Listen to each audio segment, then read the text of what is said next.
श्री शिवाय नमस्तुभ्यम। राधे राधे दोस्तों, कैसे हैं आप सभी। उम्मीद करते हैं आप सभी एकदम बढ़िया होंगे, खुश होंगे। भोलेनाथ की कृपा आप सभी के ऊपर हमेशा बनी रहे। दोस्तों, आज है श्रावण मास का छठा दिन, तो आप सभी को चलिए सुनाते हैं श्रावण मास की कथा की छठा अध्याय।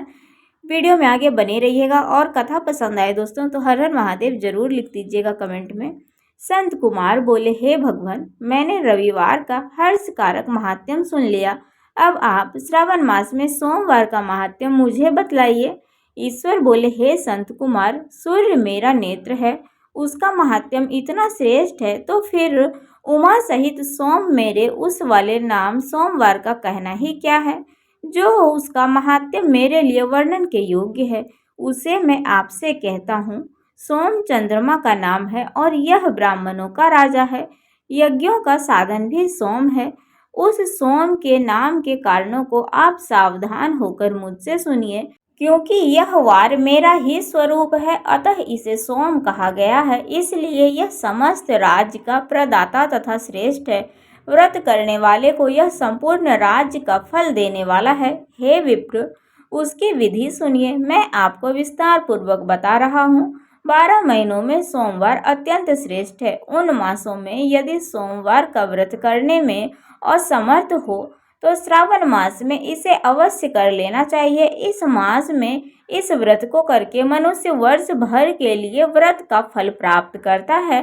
श्रावण में शुक्ल पक्ष के प्रथम सोमवार को यह संकल्प करें कि मैं विधिवत इस व्रत को करूंगा या करूंगी। शिव जी मुझ पर आप प्रसन्न हो।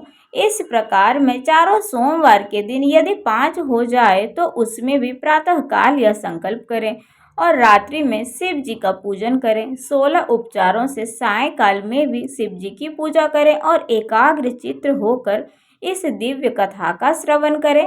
हे संत कुमार, इस सोमवार की कहे जाने वाली विधि को अब आप मुझसे सुनिए। श्रावण मास के प्रथम सोमवार के इस श्रेष्ठ व्रत को प्रारंभ करें। मनुष्य को चाहिए कि अच्छी तरह स्नान करके पवित्र वस्त्र धारण कर ले और काम क्रोध अहंकार द्वेष निंदा आदि का त्याग करके श्वेत पुष्प ला करके इसके अतिरिक्त अन्य और पुष्प जो भी मिले उससे आप पूजन करें। इस प्रकार अपने विभव के अनुसार मनोहर उपचारों से देवेश शिव जी का विधिवत पूजन करें। और जो इस व्रत को करता है उसके पुण्य फल को सुनिए।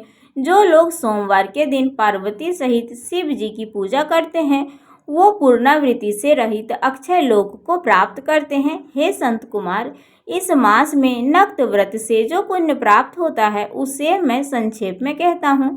देवताओं तथा दानवों से भी अमेघ 7 जन्मों का अर्जित पाप नक्त भोजन से नष्ट हो जाता है, इसमें संदेह नहीं करना चाहिए। अथवा इस अति उत्तम व्रत को उपवास पूर्वक करें।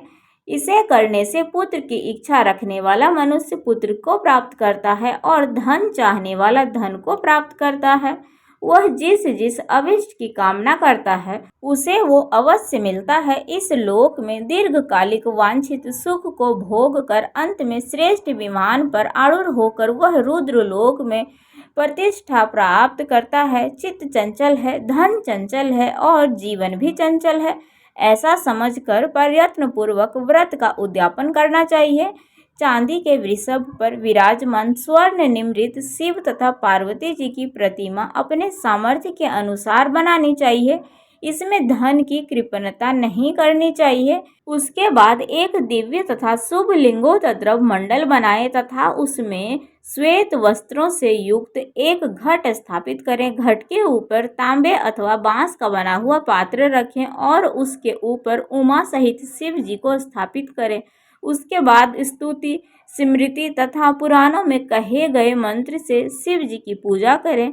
पुष्पों का मंडप बनाएं तथा उसके ऊपर सुंदर चंदोवा लगाएं। उसमें गीतों तथा बाजों की मधुर ध्वनि के साथ रात में जागरण करें। उसके बाद सृष्टिकृत होम करके पूर्णाहुति देकर आचार्य का पूजन करें और बाद में उन्हें गो प्रदान करें।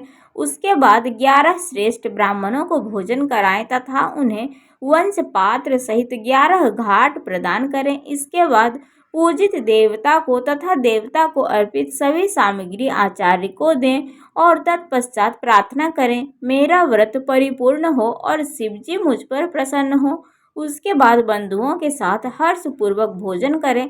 इसी विधान से जो मनुष्य इस व्रत को करता है उसे वो प्राप्त कर लेता है और अंत में शिवलोक को प्राप्त होकर उस लोक में पूजित होता है। हे संत कुमार, सर्वप्रथम श्री कृष्ण ने इस मंगलकारी सोमवार व्रत को किया था। श्रेष्ठ आस्तिक तथा धर्मपरायण राजाओं ने भी इस व्रत को किया था।